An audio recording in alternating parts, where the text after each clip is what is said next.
What's an unspoken rule that annoys you when people don't know about it? You don't need to attach yourself to the person in front of you when standing in queue. Similarly, please stand behind the person. Drives me crazy when a line starts to turn into a fan shape as people inch up closer and move to the sides. Just stand in line, dude. Italians never got that memo. Standing in fine doorways. Go in or out. But get the F out of the way. My cat would like a word. I tell my cat in or out at least twice a day. Cat figures you mean in and out and we're just hangry. When someone hands you their phone to use, don't effing go through it. It's rude. I used to have students confirm they all individually had the necessary lab data before they left for the evening. They would take a photo of their partner's tables and then hand me their phones. I'd never touch them. Hands free, I'd say no. You scroll through your photos and show me the data. I'm not touching that. No way am I risking seeing something I don't want to. And also cooties. Respect people's right to say no. It's okay to ask someone for something. Or to do something. Or whatever, but if they say no, don't pester them or guilt trip them. People who pressure their friends are kind of garbage friends. One thing that annoys me is when somebody asks for something. I say no. Then they say please. I didn't say no because you were rude enough to not use your manners. I said no because I didn't want to. You don't need to be this close when you're talking to me. Bonks your nose with my nose. Hi. You smell lovely, sir. What lotion do you use? Bengay. Nose gets sore from all the bumping. Standing in the middle of the supermarket aisle blocking the entire aisle with your trolley while you stare at the shelf is not okay. My favorite is when they have the trolley way over to the side as it should be, but they then stand between it and the other shelf while looking for something on the other side. It's like they are trying to be even more effective at blocking the entire aisle. I don't shop much, but I get that about once a month. Warn people that you/your kid is sick before turning up at their house/interacting with them. Chickenpox, flu, hand, foot and mouth, stomach bug all caught by my toddler in the last 12 months and could have been avoided. My 11mo got covered in a stomach bug in the last 3 months. Both could also be avoided because people already had symptoms before seeing us. I'm mad now, so I'm not sure when we gonna see the in-laws again. I'm sorry you and your little one had to go through that. I think the worst one for me was the chickenpox. My son was playing with another little boy when, after about 5 minutes of not paying attention, the mum finally looked up from her phone and was, oh by the way, he has chickenpox. Bit late now BH. I was 8 months pregnant and praying my baby didn't come early. I would have been furious. Waiting for others to exit an elevator or train before entering. Saying thank you when someone holds a door open. 141 when merging lanes in heavy traffic. 141 when merging lanes in heavy traffic. This one should be a law. It is in some places. It is sometimes even signed as zipper merging. But how does the guy who is more important signal that he doesn't have to follow the rules? Because he definitely won't. Hell, just do it. Starts off a chain reaction where everyone is pissed and people cause even more problems fighting the bottleneck. Don't play music out loud from your mobile phones on public transportation. I get that you're going to have a boring ride, but don't ruin everyone else's or kids' games. Turn the volume off in the train or waiting room or restaurant. I had to listen to Peppa Pig for 2 effing hours on a recent train journey. This is why I carry earplugs with me at all times. Hitchhiker Guide to the Galaxy. Always carry a towel. Basic Guide to Earth. Always carry headphones. Don't ask people to do their job for free, even if you're friends or family. Yup.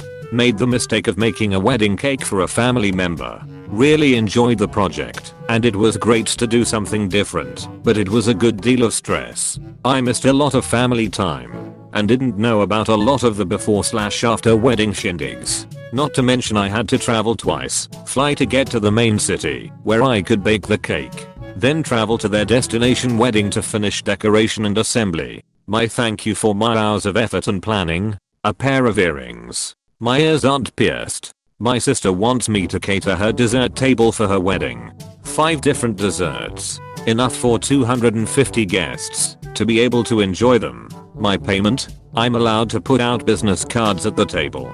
Her venue already offers a complimentary dessert table that has all the desserts she's asking for, and apparently I'm an a-hole for saying no. You are not the a-hole in this situation. Tell that to my mother.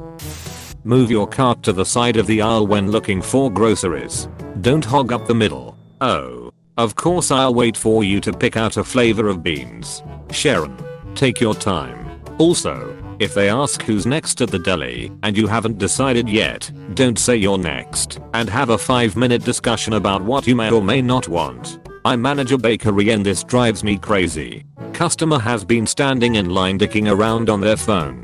Says they are next, then has 50 questions. Can't decide. Makes a phone call. Then needs things boxed and bagged in a particular way. Always happens that the next customer just wanted coffee. I'm always the person who just wants coffee stuck behind these fools. I leave my house a good 15 minutes early just for that reason.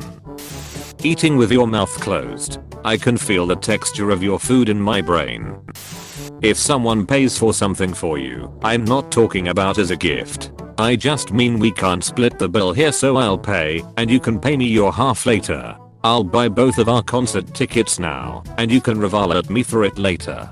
etc. You really shouldn't make them ask you to pay them back. Ideally not even once, but especially not 2 or 3 times. If I owe someone money like that, I make sure to pay them back as soon as I can and let them know once I've done it. I have a friend who I know is not short on money, but I stopped offering to pay for things for him in situations like the above because he just forgets and makes you ask him 2 or even 3 times before he does it. I really think that's not fair to people. You're putting them in an uncomfortable position, and it's so uncomfortable to ask for money back. Like, I don't want to seem like a tighter who cares more about money than the friendship, but just because I had enough extra to cover once doesn't mean I don't need the money myself.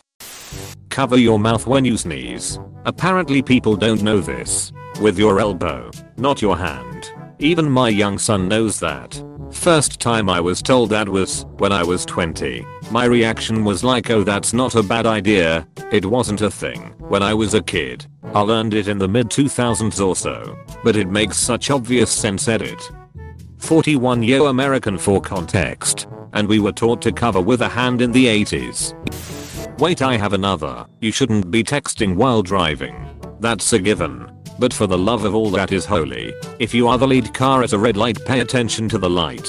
Some lights are short and all of us need to get through it. Update Twitter later. I take my line leader duty seriously.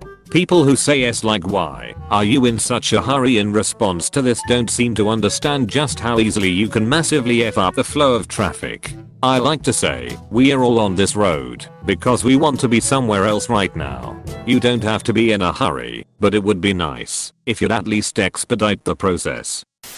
That it's common courtesy to say thank you after receiving help/service from someone else, even if they just did their job.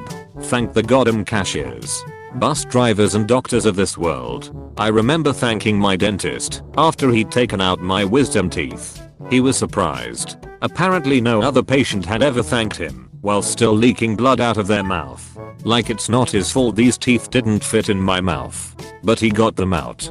Thank you for that, sir. We had a rush. This ST should have never happened, but now we have to fix it. Task at work a few weeks back that involved almost the entire department devoting way too much time on it to get it done. Had used about 150 man hours in a couple of days by the end. The next day we got an ML thread of thank yous and praises from the process owner in quality, the global head of product management, and our CEO, amongst a few others on similar levels. I was almost ridiculed by my colleagues for being happy about that email. It is nice you're reading it that way. I do not need thanks for doing my job. Yeah. Well, F off, Han. I do. Your colleagues must be fun. Stairs are for ascending and descending. Move out of the way when you are done using them. Standing in front of them and looking around like a lost tourist is not one of their functions. People in malls really love looking around when standing right at the end of an escalator. It's genuinely dangerous when people don't get away from the ends of crowded escalators. More people are coming at a constant rate and you need to make room. I've had to yell at people to get the F away before they cause a pile up. Love it when people do it at rush hour on a subway station escalator. You will be moved out of the way